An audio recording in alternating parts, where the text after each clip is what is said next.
Bonsoir.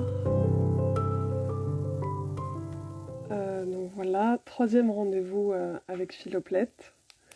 Cette partie de moi qui a envie de discuter avec vous. C'est le troisième jour, c'est un dimanche, je sais pas si ça joue, parce que j'ai pas vraiment l'impression que mon planning de la semaine soit calé par rapport à la semaine, mais en tout cas aujourd'hui c'était une journée qui ressemblait à un dimanche classique pour quelqu'un qui a une vie salariée. Et, euh, Et en fait, j'ai été complètement hyper focus aujourd'hui sur des travaux et du bricolage que j'ai fait. Donc, j'avais envie de vous parler de l'importance de faire. Voilà. Ça a été très dur d'ailleurs de m'arrêter pour pouvoir prendre la parole, mais c'est mon engagement et je suis très contente d'être là. Euh, donc, l'importance de faire. Pourquoi aujourd'hui j'en parle? Parce que donc j'ai fait pendant quasiment toute la journée. Et, euh, et donc, si vous êtes un peu un ou une hyper, vous avez la même capacité à être dans un mode complètement hyper focus, à oublier le temps, à oublier tout ce qui se passe autour. Mais me voilà. Et pourquoi je pense que c'est important de faire alors quand je dis faire, je vais préciser. Important de faire ce que j'appelle des petites choses, des petits projets. Quelles que soient vos capacités, on a tous la possibilité de faire des petits projets. Alors un petit projet pour moi c'est quoi? C'est transformer une idée qu'on a, quelque chose de très flou, en réel. Alors ça peut être, le plus simple c'est la cuisine, parce que bon, il semblerait qu'on soit quand même un peu obligé de manger pour survivre. Ça peut être de la déco, du bricolage, moi je sais que j'aime beaucoup ça. Après je sais pas, c'est à vous de voir, il y a des personnes qui se mettent à la peinture, qui vont essayer il faudrait que je vous mette en lien d'ailleurs, il y a des gens super qui proposent des choses comme ça pour apprendre de chez soi. La couture, chanter un instrument de musique, enfin peu importe. Voilà, ce que j'appelle des petites choses, désolée pour les gens pour qui c'est extrêmement important, mais quand je dis petites choses, c'est pour en fait dire que dans sa vie à soi, c'est pas un grand projet. Bien entendu que si vous êtes un artiste, prendre du temps pour peindre ou pour créer vos œuvres, c'est pas du tout une petite chose. Là, je parle de si c'est pas du tout votre métier. Si c'est pas votre métier d'écrire, une petite chose, ça pourrait être écrire. Si c'est pas votre métier de peindre, ça peut être de peindre. Si c'est pas de cuisiner, etc. Vous avez compris. Une petite chose, c'est une activité. Souvent, on va appeler ça un loisir. À l'école, on appelait ça des... C'était tout ce qui était à côté. Mais voilà, ça peut être apprendre à siffler, je sais pas moi, qu'est-ce que j'ai dans ma bucket list. Apprendre à faire des clins d'œil, à danser quelque chose, enfin peu importe. Donc ces petits projets, pourquoi je pense que c'est hyper important de les faire? C'est parce que ça nous permet en fait de tester beaucoup de choses sur nous et notamment de travailler la notion entre l'idéal et le réel. Je vous explique, j'ai pris des petits stabilos. Si ça c'est votre réel d'aujourd'hui et ça c'est votre idéal, plus la distance va être courte, plus on peut dire que c'est le bonheur. En tout cas, c'est une des définitions qui existent aujourd'hui du bonheur. C'est-à-dire que alors, bien entendu, vous le voyez encore une fois, c'est des grandes généralités. Bien sûr, tout ça est par domaine de vie, par catégorie, voilà. Mais bon, j'ai déjà oublié quelle était la couleur de... Je crois que c'est ça que j'ai pris. Si ça, c'est votre réel et ça, c'est votre idéal, en effet, plus c'est proche, plus ça va. Je ne sais pas si votre grand... Alors là, pour le coup, on parle de grands projets de vie. C'est de faire un marathon, ou de vous installer, ou de vous marier avec quelqu'un, ou de faire un énorme voyage pendant 6 mois autour du monde, ou de changer de métier, ou de créer votre boîte, enfin peu importe. Vous voyez le gros projet, plus vous vous rapprochez, plus souvent on va se rapprocher de cet état oui, d'accomplissement, d'épanouissement. Bon, pour beaucoup de gens, ça s'appelle le bonheur.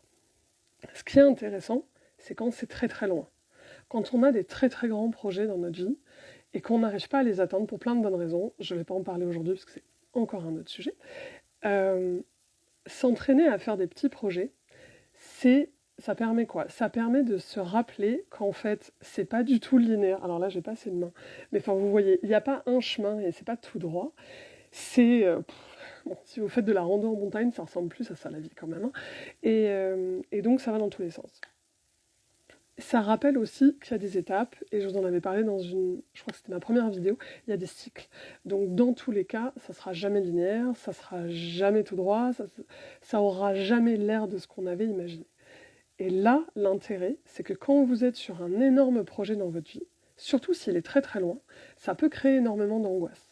Et alors là, ça dépend de votre système de fonctionnement, mais si vous êtes un hyper, c'est assez classique, parce qu'en plus, vous avez la capacité souvent mentale d'envisager toutes les typologies de chemins, toutes les typologies de problématiques qu'il pourrait y avoir, etc., tout ce que vous pourriez rencontrer, les insuffisances que vous avez, vous, en termes de capacité, et, ça peut être physique, intellectuelle, émotionnelle, et donc cette surcapacité à analyser et à voir la complexité du monde, on pourrait dire, nous paralyse et fait que, mon Dieu, on fait plus rien, et on va regarder notre idéal, mais sans jamais y aller. Donc, s'entraîner à faire des toutes petites choses, donc c'est là où j'essaie donc le petit projet serait l'inverse du grand projet, bien sûr, ça nous permet de faire des pauses dans notre vie où on va retrouver l'énergie du faire et on va se reconfronter au réel. C'est-à-dire qu'on va se recaler sur il y a mon idéal qui est très flou, qui est forcément un fantasme, donc forcément on pourrait utiliser le terme de parfait à cet endroit-là. Il y a quelque chose d'incroyable. Mais on sait très bien que quand il va se réaliser, ça ne sera jamais de la même manière. Et de temps en temps, d'ailleurs, la vie nous montre que c'est mieux que ce qu'on avait imaginé. Enfin, mieux en termes de ressenti. C'est encore plus fort, encore plus incroyable, etc. Donc, avoir des petits projets, ça teste quoi? Ça teste notre capacité, pour moi, en premier, à traverser la peur. C'est un tout petit projet. Encore une fois, si votre projet est de faire le tour du monde, votre petit projet, c'est pas forcément de faire une randonnée à côté de chez vous ou de commencer à vider chez vous. Vous voyez, c'est trop lié à votre projet de voyage. Par contre, ce que vous pouvez, c'est que vous pouvez vous dire, moi je vais me faire des pauses et je vais apprendre à, je sais pas, dessiner ou à faire un meuble ou à couper du bois. Bon, je sais pas. C'est ce que j'ai fait aujourd'hui, donc j'ai pas d'autres idées, vous voyez. Et en fait, ça va être un projet qui va être suffisamment défini pour que dans votre mental, vous allez être capable d'avoir une distance raisonnable. Ce qui fait qu'émotionnellement, il y a quand même un peu la peur, parce que c'est quand même quelque chose que vous n'êtes pas habitué à faire, puisque, je l'avais dit, si c'est un petit projet, c'est que c'est pas dans votre domaine de compétences et dans votre... comment dire, c'est pas votre métier, en fait, c'est pas la première chose que vous ferez naturellement. C'est pas forcément dans votre zone de génie, si ça vous parle. Bon, j'en reparlerai de la zone de génie. Et donc, traverser sa peur, c'est beaucoup plus simple quand l'enjeu est petit. On pourrait dire ça comme ça. Et même si vous êtes quelqu'un d'extrêmement angoissé, ce qui arrive chez beaucoup de hyper, quand même, on trouve toujours quelque chose qui est moins angoissant. Ne serait-ce que peut-être une recette de cuisine ou quelque chose, même pas forcément pour un gros dîner avec plein de gens, juste quelque chose qui a l'air d'être accessible. Donc voilà, réduisez le scope, la distance, ce qui fait que l'angoisse, qui est liée à la peur, notamment, c'est des peurs fictives, mais bon, peu importe, ça, elle va se réduire, et donc la première chose, c'est que vous allez en fait muscler votre émotionnel et votre capacité à traverser votre peur. Voilà, ça, c'est la première chose. La deuxième chose, c'est que vous allez devenir une master en adaptation. Parce que plus on fait plein de petites choses dans sa vie, et plus on est ce que... Les multipotentiels, si vous l'êtes, vous savez, on a toujours plein de projets différents et des choses assez variées, parce que c'est notre côté slasher, on ne peut pas s'empêcher d'avoir une vie riche, parce que, comme je dis souvent, pour moi, on est comme des arbres et on a plein de branches qui vont dans plein de directions, même s'il y a quelque chose de très cohérent au milieu. Donc, la capacité d'adaptation, pourquoi? Parce que ce n'est pas votre domaine de compétences, et donc vous ne savez pas exactement comment faire les choses, mais vous allez bien être obligé d'y arriver. C'est-à-dire qu'à un moment, si votre objectif c'est de manger le plat, il va falloir le réussir à le réchauffer, ou le cuire, etc. Si je vous parle de la catastrophe de mon meuble de tout à l'heure, mon Dieu, je suis dysgraphique, donc moi les chiffres ils dansent devant moi. Bien sûr, toutes mes cotes étaient fausses. Enfin si, mes cotes étaient bonnes, mais après, bien sûr, j'ai oublié le chiffre et j'ai tout découpé au mauvais chiffre. Voilà. Donc voilà, ça, dans ces moments-là, il y a deux manières de réagir. Je pourrais vous remettre ma vidéo. Soit vous décidez de vous insulter, soit vous décidez de rigoler, comme moi. Parce qu'au fond, c'est un petit projet, c'est pas très grave. Si mon meuble, il est raté, je peux toujours le refaire. Bon, ça me coûte un peu de bois, mais c'est pas très grave. Et donc, dans ces moments-là, moi, je rigole, parce que c'est dans ces moments-là que j'apprends à me connaître. Ben oui, en effet, je sais que moi, par exemple, je sais que je suis dysgraphique, je sais que c'est compliqué les chiffres, je sais qu'il faut que je vérifie toujours plusieurs fois.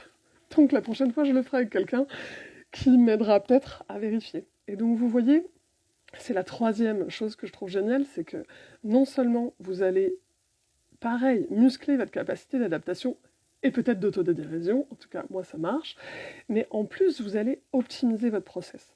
Et ça, c'est hyper important parce que plus on se connaît, plus on sait les endroits où, de manière générale, vraiment on est bon ou vraiment on n'est pas bon, et ben ça nous permet d'ajuster. Et donc vous imaginez, pour un petit enjeu comme ça, c'est pas grave.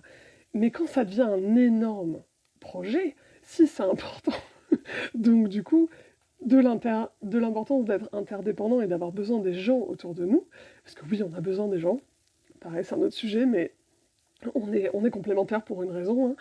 Et donc à ce moment-là, vous allez en fait vous rendre compte que c'est comme ça que vous allez pouvoir optimiser vos process dans le reste de votre vie. Et je fais partie des gens qui pensent que ça ne sert à rien de vouloir masteriser des choses qu'on ne sait pas faire ou on n'est pas bon. Je pense justement que c'est pour ça qu'on est complémentaires. Voilà. Par contre, si vous, vous êtes capable de masteriser des nouveaux endroits, des nouveaux pôles que vous savez gérer, et ben votre process, lui, il va être bon, et le jour où vous aurez un énorme projet, vous allez être capable d'aller recruter ou d'aller demander, c'est pas forcément un recrutement très sérieux, mais ça peut être demander de l'aide ou demander du soutien à des gens qui ont les capacités dont vous avez besoin. Donc vous voyez, en termes de process, pour moi, c'est hyper important. Ça, c'est le troisième point. Le quatrième point, je dirais que c'est de muscler sa déception. Ou en tout cas, muscler sa capacité à accepter le réel. Franchement, je sais pas si c'est pas toujours exactement la même chose. Déception, frustration, vous appelez ça comme vous voulez.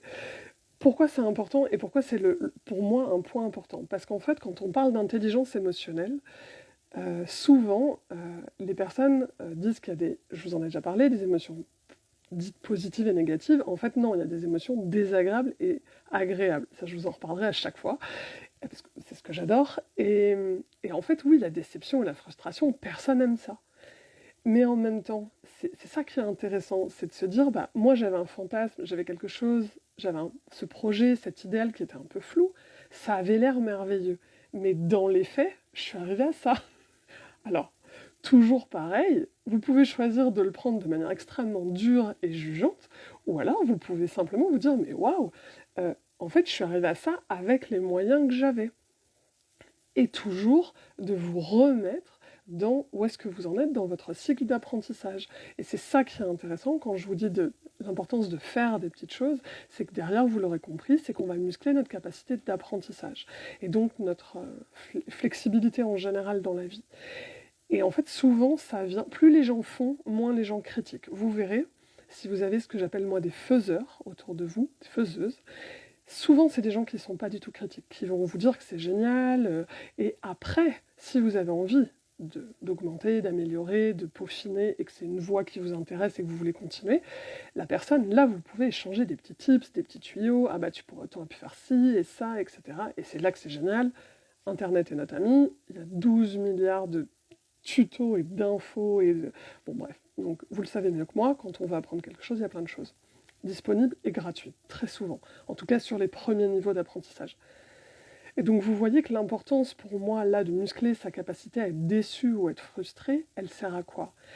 Elle sert à vous permettre d'avoir les billes, l'énergie, la motivation, de repartir. Et c'est ça qui est intéressant, c'est de vous dire « Ah bah oui, la prochaine fois, je ferai comme ça ». C'est-à-dire qu'en fait, là, la déception, c'est pas juste pour le plaisir d'être mal, c'est de se dire « Ça me permet d'être mon nouveau point de départ ». Vous voyez, petit cycle. Et hop, la prochaine fois, vu que j'ai appris, que je me suis adaptée, que j'ai amélioré mon process, je serai capable de faire ça, de faire ça, de faire ça, à nouveau. Et c'est le dernier point. Pour moi, c'est la capacité à être fier de soi. Je pense que c'est essentiel quand on est des adultes, parce que bon, là j'espère quand même qu'il n'y a que des adultes qui me regardent. Quelle que soit la chose que vous réalisez, essayez toujours de vous dire, si j'étais un enfant à ce moment-là, et que mon propre parent, alors en admettant que vous êtes dans une famille où ça se passe bien, donc c'est pas du tout peut-être votre référentiel, parce qu'hélas la majorité des familles sont dysfonctionnelles, mais admettons, vous vous mettez une figure parentale, quelle qu'elle soit, face à vous. Qu'est-ce que vous aimeriez recevoir comme compliment? Qu'est-ce que vous aimeriez recevoir comme good job, comme encouragement, etc. Et bon, ça c'est une technique qui s'appelle le reparenting, donc pareil, c'est un petite astuce que je vous donne. Essayez de le faire à ce moment-là. Essayez de vous dire, bon waouh, t'as réussi à faire ça. repassez-vous tout le fil de vous avez traversé votre peur, vous avez réussi à vous mettre en mouvement, à vous adapter, vous voyez toutes les phases que je vous ai dit, vous avez réussi à accepter la réalité. Alors de temps en temps, accepter la réalité, ça veut dire je jette. Si vous saviez le nombre de choses en couture que j'ai jetées parce que c'était une catastrophe, bon, c'est pas grave, si je l'ai fait, c'était pas avec des tissus qui coûtaient des milliers d'euros, parce que c'est le début de ma pratique, et donc c'est pas grave, c'était un entraînement, et c'est comme ça. Mais je l'ai fait, j'ai pris le temps, j'ai essayé peut-être une fois, 2 fois, 3 fois, de temps en temps 5 fois, avant de ne pas y arriver, et de se dire, voilà, c'est la fin de mon petit projet, fini à la poubelle. Mais en l'acceptant, je suis quand même capable d'être fière de moi. Parce que je suis quand même capable de reconnaître tout le process que j'ai fait. Et en fait, cette capacité à... Alors on pourrait dire être sa meilleure amie ou son meilleur ami, mais moi je préfère la vision parentale. C'est vraiment venir guérir à l'intérieur de vous c'est ce petit enfant qui a peut-être pas reçu ça en fait. Et moi qui vois dans mon entourage des bisous à notamment mon frère qui est devenu un père extraordinaire et c'est un bonheur de le voir faire. Quand je le vois être père, c'est exactement ce qu'il offre à ses enfants. De la présence, du soutien, et vraiment cette présence quand l'enfant dit « Regarde-moi, j'ai fait ça, regarde-moi, c'est génial, j'ai fait ça ». Et en fait, on peut le faire à l'intérieur de nous-mêmes aussi. Alors oui, ça règle pas tous les traumas que vous aurez, etc. Mais n'empêche que c'est déjà une bonne base pour pouvoir continuer à se motiver sur d'autres petits projets.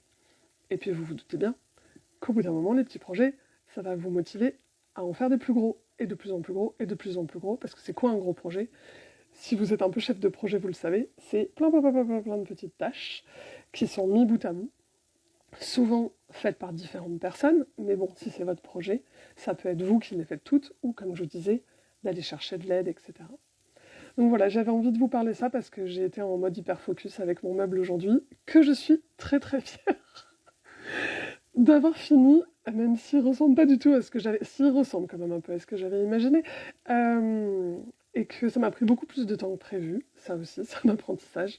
En tout cas, je suis fière de pouvoir vous en parler, je suis fière que ça débouche sur une petite vidéo que j'espère d'inspiration, et n'hésitez pas, si vous avez des petits projets ces derniers temps, que vous avez essayé de mettre un peu en œuvre, n'hésitez pas à me dire voilà, si ça vous aide, si c'est une technique que vous faites déjà à vous, et si vous aviez réalisé qu'il y avait toutes ces étapes et toutes ces capacités en fait, à travers quelque chose d'assez anodin, de travailler sur soi et d'être en conscience de soi. Vous savez, enfin celles qui me connaissent savent que c'est l'élément le plus important pour moi dans ma vie, c'est quand je fais des choses, est-ce que je suis en conscience ou pas.